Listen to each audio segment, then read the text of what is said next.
With our voice actors here, I'm sure someone we'd all like to remember, perhaps, is Wally Burr.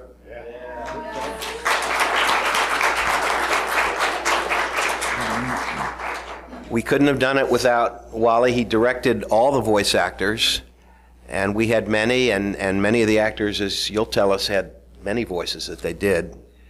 I was there for almost all of those voice recording sessions. Could you talk to us, Michael and Alan, a little bit about what it was like to do the voices? Sure.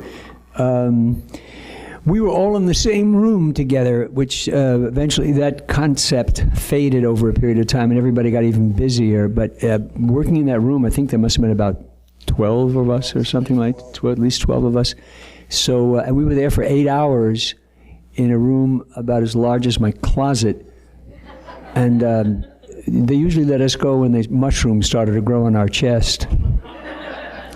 And it was great. It was great fun. It was really crazy because at that point, Wally was an actor as well. So Wally had a concept of what he wanted to hear, but there was kind of a rolling thing that took place with this show. It was going so fast, and there were so many characters that after a while, he just throw a character out. You're going to do this one, and after you've done one or two, you have to come up with another character, another voice, or a dialect, or a level of voice, etc. And it was acting, running and acting. It was doing this at the same time, all of it at the same time. And the girls on the show, the ladies on the show, had to be strong.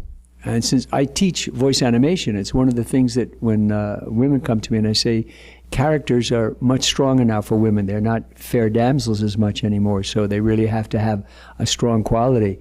And these ladies did. BJ and Mary McDonald Lewis.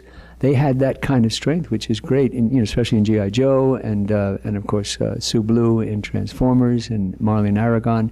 You had to have power. And every now and then, Wally, when he was directing a show, would say to the girls, deeper, stronger, deeper. And we were doing, I think it was in Humanoids, and one of the gals in there, Sue Silo, was playing a character, and he kept saying, deeper, deeper. And I said, if you go any deeper, well, if she goes any deeper, she's going to leave blood on the window. It's a girl. This is a girl. She doesn't sound like this. So she turned to me, she said, oh God, thank you. I'm dying here. And Wally was, he was so concentrated on that. And when we did the film, I always tell this story, when we did the film, and he was going to have Orson Welles on the show. And I said, oh, I want to be there. Can I be an engineer? Because none of us were allowed in the room. And he said, no, it's just us. I said, I want to be there with Orson Welles. I want to see, I don't have to say hello to him. I just want to see him working. And he said, no, it's okay. Then I heard what had happened was, at one point, Wally had a tendency sometimes to give a line reading. And to an actor, that's sort of like a rectal without anesthesia.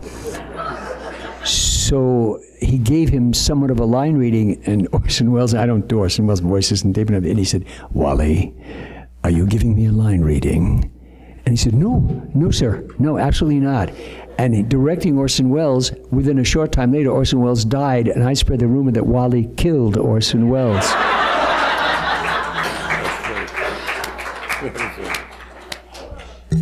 Well, I remember working with Wally. Wally had a concept of how the line should sound, right? And he would give you a line reading. Let's just say, I would say, welcome to all of you here.